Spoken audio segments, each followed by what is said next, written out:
Do you see what I see? Jangan lupa untuk subscribe, share, dan nyalakan lonceng notifikasinya sebagai bentuk dukungan kamu. Podcastku kenapa nggak naik-naik ya pendengarnya? Coba lihat gimana ngeditnya. Halo, selamat datang di podcast gue. Ya nggak heran sih, audionya mentah begini. Elah, kayak masakan aja. Semua bisa dimatengin. Bisa lah.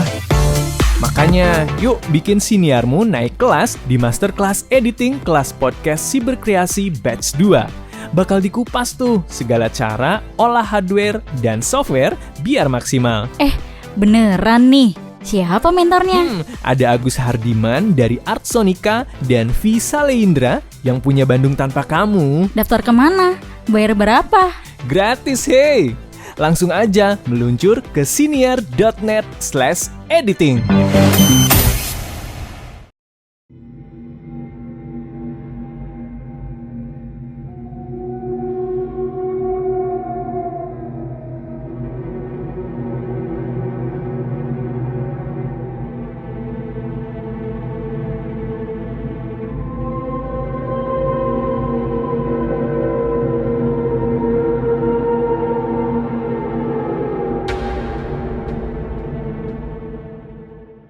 Halo semuanya, nama gua Al. Kali ini akhirnya gua mutusin buat mulai ceritain rangkaian kejadian-kejadian yang dulu gua alamin saat gua itu tinggal di kontrakan angker di Lombok sekitar 2-3 tahun lamanya. Jadi waktu itu gua masih SMA, kemungkinan baru naik kelas 2 atau akhir-akhir kelas 1 SMA lah. Di tahun 2011an seingat gue SMA di Lombok, kondisinya itu gue tinggal sendirian. Gue ngekos karena ya statusnya gue perantau lah. Rumah orang tua gue itu adanya di Kecamatan Alas di Pulau Sumbawa, Nusa Tenggara Barat. Jadi nyebrang satu laut dari Lombok. Ya otomatis gue harus tinggal sendiri. Gue tuh orangnya bosenan. Gue tuh gampang banget ngerasa gak srek. Asal ada satu hal aja yang gue gak suka, gue langsung ngerasa gak cocok lah. Jadi di tahun-tahun pertama gue SMA, gue itu sering banget yang namanya pindah kosan. Dari satu kosan, kalau gue ngerasa gak enak kamar mandinya di luar, pindah cari kosan yang kamar mandinya di dalam. Udah dapat lagi, tetangganya gak enak, minta pindah lagi cari kosan yang lain. Saya ingat gue waktu itu ada mungkin 4 atau 5 kali ya gue pindah kosan di tahun pertama. Nah mungkin waktu itu nyokap gue juga udah 4 juga ya, karena pindah-pindah terus ribet kan. Setiap gue pindah by the way itu gue pasti minta orang tua gue datang, karena kan gue butuh mobil bokap gue juga buat bawa-bawa barang gitu. Jadi mereka mungkin ngerasa keribetan juga. Pada satu waktu di tahun 2011 itu awal-awal ya, mungkin Januari atau Februari, gue kurang ingat juga. Pokoknya awal 2011, gue ngerasa gak srek di kosan terakhir gue, karena menurut gue kesempitan aja gitu. Pengen nyari yang agak legaan dikit. Gue ngomong ke nyokap gue telepon, Bu, pengen pindah kosan deh. Yang ini kesempitan, gak srek. Kalau temen main juga gak enak, gak bisa ngapa-ngapain. Alasan gue waktu itu kayak gitu. Entah mungkin karena nyokap gue punya alasan lain atau emang karena udah capek aja, nyokap gue bilang, udah kali ini gak usah pindah kosan deh, kita nyari kontrakan aja gimana? Pindah kontrakan aja ya.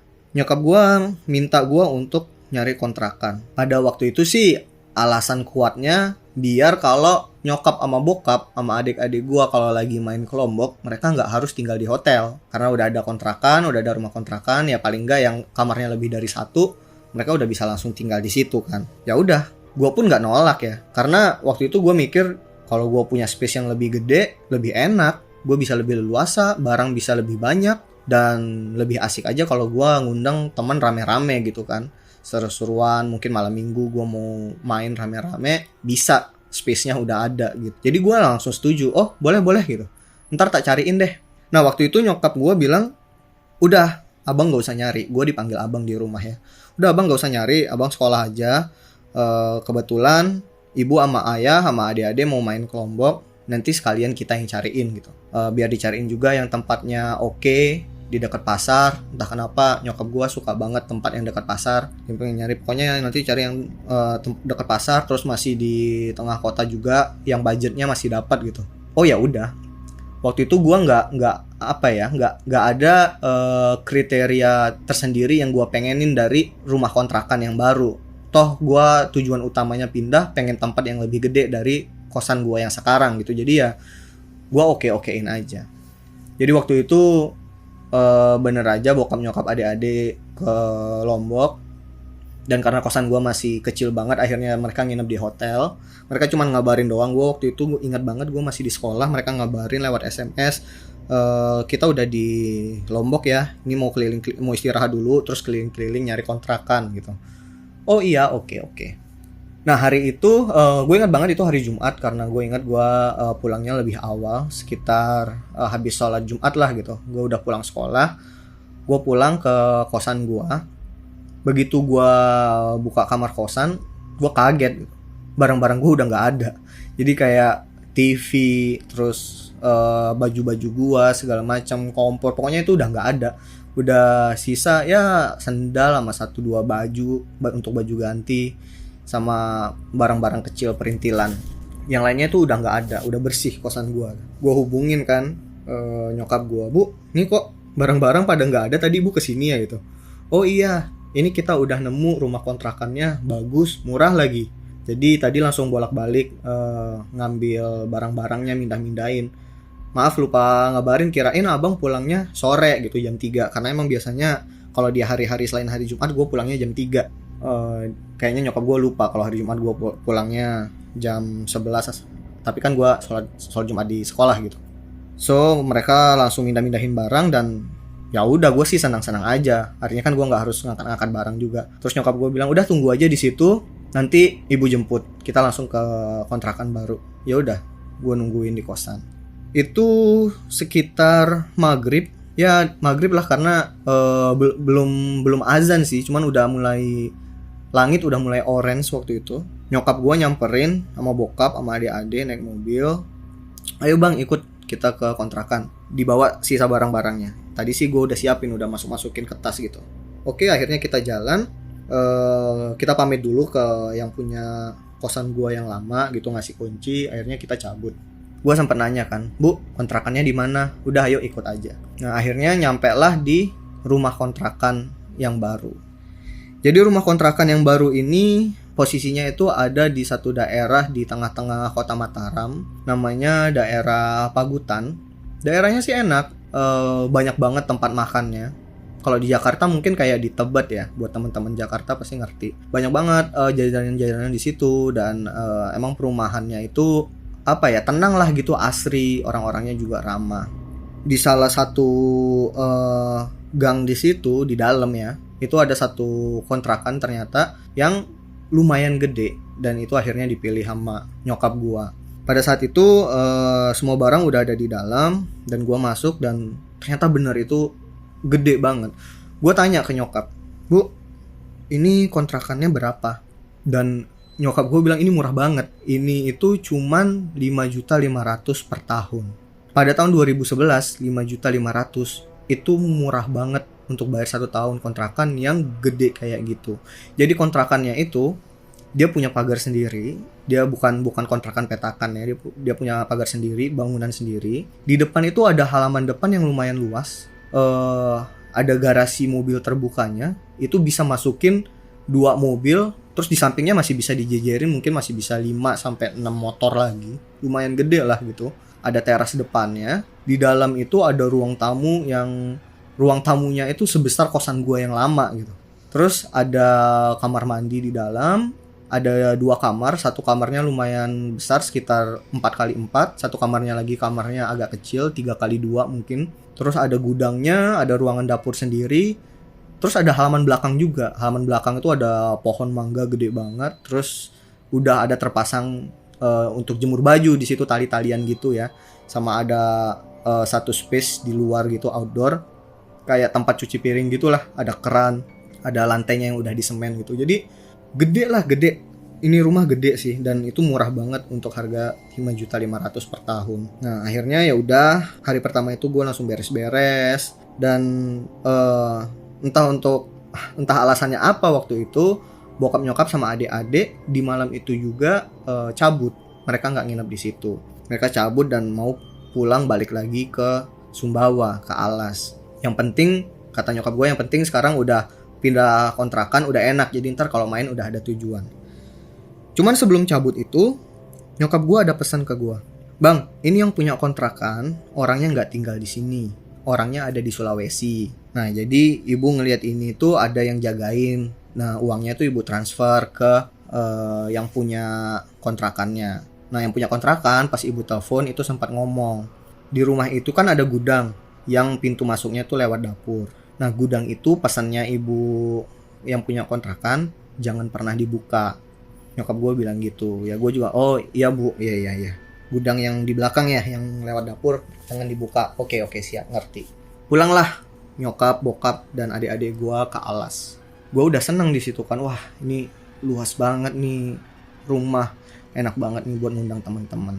Cuman pada saat itu gue lagi sibuk-sibuknya urusan ekstrakurikuler segala macem, jadi gue masih belum ngundang teman-teman gue ke rumah gue yang baru. Dan di bulan-bulan awal gue tinggal pun enak-enak aja, nggak ada hal aneh yang terjadi. Tetangganya juga ramah-ramah. Di depan kontrakan gue persis tuh ada warung gitu, jadi banyak orang nongkrong juga di situ. Mereka ramah-ramah juga. Gue juga sering banget jajan ke sana. Intinya enak lah, tempatnya enak banget. Sampai pada suatu hari, satu malam ya, waktu itu malam Jumat. Jadi gue dari dulu tuh udah suka sih sebenarnya sama hal-hal mistis gitu ya. Jadi dulu tuh gue punya kebiasaan tiap malam Jumat itu nonton satu acara di TV, acara yang judulnya Masih Dunia Lain. Teman-teman pasti tahu ya, yang uji nyali gitu tiap malam. Kalau nggak salah waktu itu jam 12 ya, tiap jam 12 malam gitu acaranya. Jadi gue lagi nonton sendirian malam Jumat. TV itu posisinya itu ada di ruang tengah. Jadi sedikit info layout ya buat teman-teman. Pintu masuk menuju rumah itu bukan di depan posisinya. Jadi kalau dari depan banget, dari luar gerbang masuk itu langsung garasi mobil, dan teras rumahnya tuh ada di sebelah kanannya garasi mobil. Di situ sebenarnya ada pintu di teras itu, ada pintu utama yang kalau dibuka langsung ruang tamu. Cuman pintu itu nggak pernah gue buka, dan ruang tamu itu nggak pernah gue pakai juga karena kan nggak ada sofa, nggak ada apa segala macem, gue tinggal sendiri. Nah, pintu yang selalu gue pakai untuk masuk ke rumah itu ada di samping, jadi lewat garasi. Jadi kalau gue buka gerbang, jalan ke garasi, di sebelah kanan gue itu pintu masuk ke rumah. Nah, pintu itu kalau gue buka langsung ke ruang tengah. Di ruang tengah itu, disitulah TV, dan gue biasanya nongkrong di situ. Nah, kalau gue lagi nongkrong di TV, di depan TV, di sebelah kanan gue itu ada jalan menuju ke ruang tamu ya. Jadi kayak lubang pintu gitu tapi nggak ada pintunya, itu menuju ke ruang tamu. Di sebelahnya itu kamar mandi. Nah, di TV yang di depan gua ini sebelahnya tuh ada pintu lagi untuk masuk ke kamar yang kecil. Sedangkan di belakang gua duduk, artinya benar-benar hadap-hadapan sama TV, itu pintu untuk masuk ke kamar gua. Di belakangnya TV itu ada jendela, itu adalah jendela gudang. Jadi di belakangnya TV itu gudang. Sebelah kirinya TV itu pintu masuk ke dapur, dan pintu gudangnya itu ada dari dapur. Nah, kalau gue masuk ke dapur, gue belok ke kiri, itu gue ke outdoor, dimana di situ ada pohon mangga yang gede banget sama tempat ngejemur baju. Ya, layoutnya kurang lebih kayak begitulah. Mudah-mudahan penjelasan gue bisa ngebuat kalian ngebayangin sedikit banyaknya layoutnya seperti apa. Balik lagi ke cerita, jadi malam itu gue lagi nonton sendirian, lagi iseng sambil ngemil-ngemil keripik, nyenderan di tembok, ngehadap ke TV, nonton Masih Dunia Lain. Seru banget sih waktu itu, udah mulai ada suara-suara gangguan-gangguan gitu dari acara TV itu ya. Terus biasa kan, kalau lagi tegang-tegang kayak gitu, biasanya acara TV suka pindah ke iklan, sponsor. Ya udah, pas iklan itu tiba-tiba gue kebelet pipis. Dah, pipis dulu, pikir gue. Ya udah, gue langsung bangun ke kanan, gue langsung masuk ke kamar mandi. Gue nyalain keran, gue buang air kecil di situ. Di tengah-tengah gue buang air kecil, tiba-tiba gue dengar suara nangis. Gue dengar suara cewek nangis dari luar kamar mandi. Itu jelas banget suaranya. Kalau gue harus ngebayangin, itu mungkin kayak suara cewek muda yang mungkin belasan atau 20 tahunan lah umurnya, dan nangisnya tuh syahdu banget, bukan kayak nangis yang ngeraung-raung gitu, enggak, tapi nangis yang lembut banget gitu. Gue denger jelas banget suara itu. Di detik-detik awal gue denger, gue sempat merinding. Buset, suara nangis siapa nih gitu. Tapi gue sempat connect juga, oh ya kan lagi nonton Masih Dunia Lain ya, wah seru juga nih, ada suara nangisnya jelas banget gitu. Gue jadi nggak sabar, pengen balik lagi, pengen nonton lagi. Siapa tahu nanti tiba-tiba ada penampakan yang ketangkap gitu kan. Akhirnya ya udah, gue langsung cepet-cepet nyelesain urusan gue di situ. Gue cebok, siram segala macam, gue matiin keran.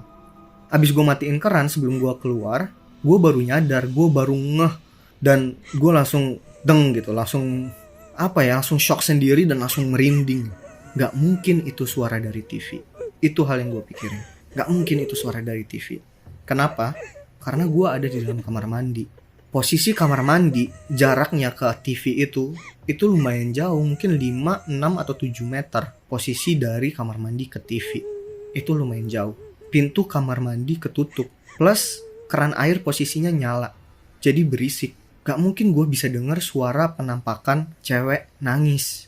Ditambah lagi saat tadi gue jalan ke kamar mandi, itu posisinya kan lagi iklan. Dan iklan tuh kan lebih berisik gitu ketimbang pada saat acara uji nyali itu. Kalau lagi acara uji nyali kan biasanya sunyi, cuman ada suara musik yang ngemimik suara detak jantung gitu, biasanya cuman teng teng teng teng, cuman gitu-gitu doang kan, nggak ada background musik di situ, sunyi. Sedangkan kalau iklan itu kan heboh banget musiknya. Iklan yang musiknya heboh aja itu gue nggak denger dari kamar mandi. Karena kalau gue lagi nonton, terutama nonton yang serem-serem kayak gitu, volume TV gue itu gue kecilin. Biasanya cuma 3 bar doang, cuman cukup untuk gue denger dialog di TV kalau gue lagi persis di depan TV. Jadi volumenya tuh kecil banget. Jaraknya jauh, gue di dalam kamar mandi, pintu ketutup, keran air nyala. Dan gue masih bisa denger suara cewek nangis yang jelas banget. Dan itu lumayan lama, mungkin 10-15 detik ada. Dan gue yakin banget itu gue gak salah denger, itu suara cewek nangis. Gak mungkin tuh dari acara Masih Dunia Lain. Posisi gue masih di kamar mandi, keran air udah gue matiin, dan gue diem. Gue coba untuk dengerin, gue bisa denger gak nih suara TV. Gue diem, gue sunyiin banget situasinya, dan gue gak denger apa-apa. Emang gak ada suara sama sekali, sunyi banget. Gue setengah takut tapi setengah penasaran juga. Udah bodo amat, gue buka, gue lihat nih apaan nih gitu. Gue buka pintu kamar mandinya, jegrek, nggak ada apa-apa. Di depan gue nggak ada apa-apa. Gue keluar dari kamar mandi dan gue lihat ke TV kan. Ternyata TV gue udah blue screen. TV gue udah layarnya biru doang sama ada tulisan Akari gitu di layarnya, warna kuning, merek TV-nya. Jadi kayak TV yang kehilangan sinyal gitu. Kayak flash screen. Kalau TV zaman dulu mungkin jadi bersemut gitu ya, hitam putih. Kalau ini cuman biru doang, statis, nggak ada apa-apaan. Terus tuh tadi suara dari mana? Di situ gue udah merinding banget. Wah, gangguan apa ini gitu kan. Tapi kalau gue inget-inget, suara nangis tadi itu emang arahnya dari sini, arah dari luar, dan kayaknya sih nyerongnya dari arah TV sini gitu. Entah kenapa gue ngeliatin TV itu, gue jadi ikut ngeliatin jendela yang ada di belakang TV itu kan, jendela gudang. Jendelanya itu ditutup sama gorden warna hijau, gue ingat. Dan gue tiba-tiba jadi ngeliatin ke arah gorden itu, dan gue langsung merinding, bulu kuduk gue semuanya naik. Wah, nggak bener nih, jangan-jangan ada penunggunya nih gudang gitu. Gue langsung mutusin buat udah tidur aja. Akhirnya TV gue matiin, gue mau masuk ke kamar. Jadi kan dari TV gue muter balik dong, karena pintu kamar gue tuh bener-bener ada di hadap-hadapan sama TV gitu, hadap-hadapan sama jendela yang ke gudang juga. Jadi gue putar balik, gue masuk kamar, pintu gue buka. Nah, pas pintu itu gue buka, gue ngeliat, pas pintu itu gue buka, posisinya kamar gue itu, kalau pintunya dibuka, depannya tuh langsung cermin. Jadi kalau gue buka, di tembok persis depan pintu tuh ada cermin yang gede banget, tingginya sekitar ya setinggi gue lah gitu, untuk gue siap-siap pakai baju, biasanya pagi-pagi sebelum sekolah. Itu ada cermin gede banget di situ. Jadi begitu pintu gue buka, gue ngeliat ke cermin langsung kan, dan pantulan cermin itu langsung ngeliatin yang pemandangan di belakang gue gitu, TV sama gorden jendela yang ke gudang. Jadi pas gue masuk baru mau masuk kamar ya, pas gue baru buka pintu kamar, gue ngeliat ke kaca, berbarengan itu gue ngedengar suara nangis lagi dari belakang gue. Tapi sebentar doang, sekitar 2 atau 3 detik. Suara yang sama persis sama yang gue dengar di kamar mandi tadi. Seketika gue langsung merinding. Ini TV udah gue matiin loh. Tapi kok ada suara nangis lagi dari belakang gue persis, dan itu dari arah TV. Kalau bukan dari TV, ya berarti itu dari gudang kan. Gudang yang posisinya persis di belakang TV. Gue ngelihat ke cermin, karena emang posisinya kebetulan waktu itu pas banget gue lagi berdiri di depan cermin. Gue ngelihat ke arah situ, nggak ada apa-apaan. Kondisi lampunya remang ya, karena kalau udah malam, lampu tuh gue mati-matiin semua. Yang nyala itu cuma lampu kamar mandi, lampu teras, sama lampu kamar gue. Jadi emang gue nonton tuh gelap-gelapan, cahaya cuma cahaya dari TV doang gitu. Dan pas gue ngeliat ke cermin tuh kan posisi di belakang gelap, tapi masih kelihatan remang-remang. Itu nggak ada apa-apaan. Gue penasaran, akhirnya gue balik badan. Gue ngeliat langsung ke arah TV sama gordennya. Beberapa detik, mungkin sekitar 5 detik, 10 detik. Gue gak ngeliat apa-apaan. Gue bener-bener gak ngeliat apa-apaan. Tapi for some reason, gue merinding parah di situ. Seolah-olah ada sesuatu yang ngeliatin gue gitu. Seolah-olah ada orang yang mantengin gue. Kalian pasti tahu kan perasaan kayak gitu. Udahlah, pikir gue. Udah ngaco nih, otak gue mungkin kecapean apa gimana. Udahlah, gue tidur aja. Gue balik lagi mau masuk ke kamar. Nah, pas gue balik lagi dan gue ngelihat ke arah cermin lagi, di situ jantung gue rasanya kayak mau copot. Gue ngelihat dengan jelas banget pantulan di cermin itu kan pantulan gue sendiri lagi berdiri, dan di belakang gue, persis di depan TV dan gorden jendela gudang, persis banget di depannya, gue ngelihat ada cewek berdiri. Pantulan dari cermin itu lumayan backlight ya, karena dari kamar gue itu kan terang, lampunya nyala, tapi di belakang gua itu gelap. Jadi gua cuman kayak ngelihat siluet gitu. Tapi siluetnya tuh jelas banget, siluet cewek di belakang gua yang posisinya di depan TV, di depan gorden itu. Di situ gua udah panik, kaki gua berasa lemes banget, mau teriak juga nggak bisa. Gua masih coba merasionalkan juga gitu, apa gua halusinasi apa enggak. Gua makin perhatiin, dan itu lumayan lama gua ngeliatin. Ada mungkin 10 detik gua ngeliatin ke arah cermin. Gue perhatiin, wah gak bisa nih, gue penasaran banget, gue mau lihat. Akhirnya gue balik badan untuk ngeliat langsung, dan bener aja, di hadapan gue ada sosok cewek. Sosok cewek ini, kalau gue bayangin serem banget, dan ini salah satu penampakan yang paling serem menurut gue. Sosok cewek ini kalau gue gambarin kayak cewek muda kebanyakan. Mungkin kalau gue harus tebak umurnya sekitar 18-22 tahun. Masih muda. Kayak umur-umur cewek kuliah lah. Badannya standar, gak kurus, gak gemuk. Rambutnya panjang. Mungkin ya sekitar 1 jengkal di bawah bahu. Dia pakai kaos hitam dan celana jeans yang skinny gitu. Tapi yang ngebuat gue panik, selain dari ya di rumah itu cuman gue tinggal sendiri, gak ada cewek. Yang buat gue panik adalah cewek ini gak napak. Cewek ini posisinya ngelayang sekitar mungkin 10-15 cm dari lantai. Posisinya melayang dan kakinya itu lurus ke bawah gitu. Jadi gak kayak orang napak. Bukan melayang kayak kakinya napak, tapi lebih kayak kakinya ngegantung. Kalau kalian ngebayangin posisi orang yang gantung diri, kakinya menjuntai ke bawah gitu. Nah, posisi kakinya kayak gitu, ngegantung gitu, telapak kakinya ngegantung ke bawah. Itu posisinya dia melayang.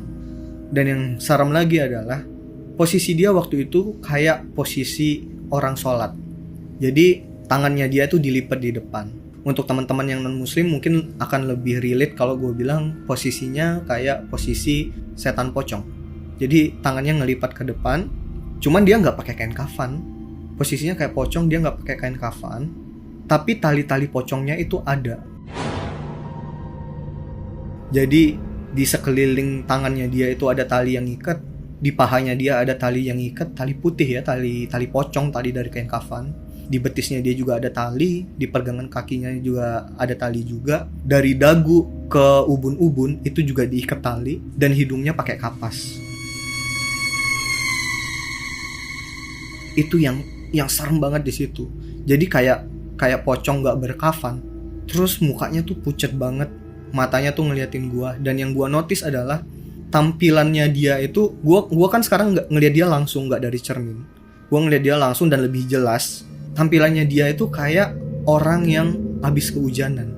Jadi basah kuyup.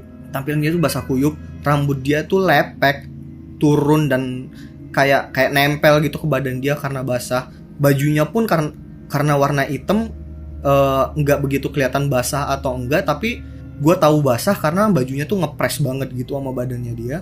Celananya pun basah gitu. Ya di situ gue udah panik banget, gue cuman ngeliatin itu doang. Dia melototin gue, jadi kita hadap-hadapan, pandang-pandangan. Gue mau baca doa pun udah nggak kepikiran. Gue langsung balik badan ke kamar. Sempat split second gue ngeliat dia dari cermin dan dia masih ada di situ gitu. Gue cuman balik badan ke kamar. Gue ngambil kunci motor gue di meja. Gue langsung kabur, lari keluar, buka pintu, kunci, naik motor. Gue langsung kabur. Waktu itu gue langsung kabur ke McDonald. Karena 24 jam kan gue langsung stay di sana. Gue nggak berani tinggal di kamar gue itu. Itu adalah pengalaman pertama gue dari sekian banyak rentetan pengalaman yang gue alamin di rumah itu.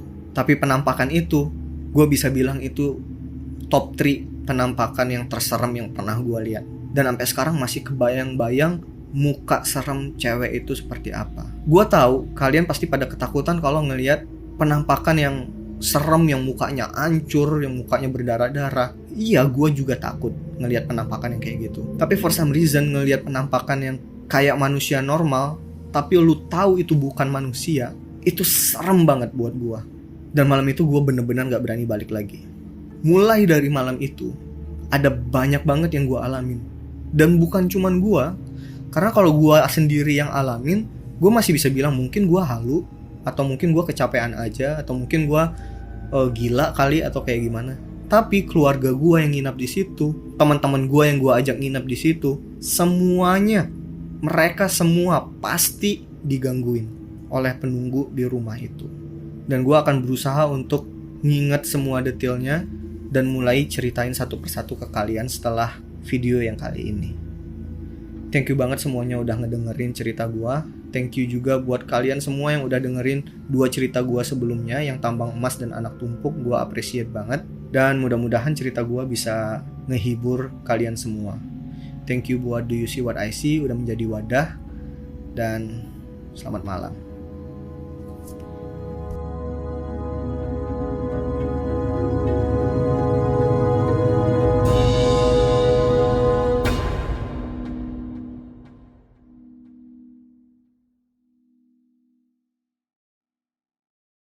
Kirim cerita kamu ke alamat berikut.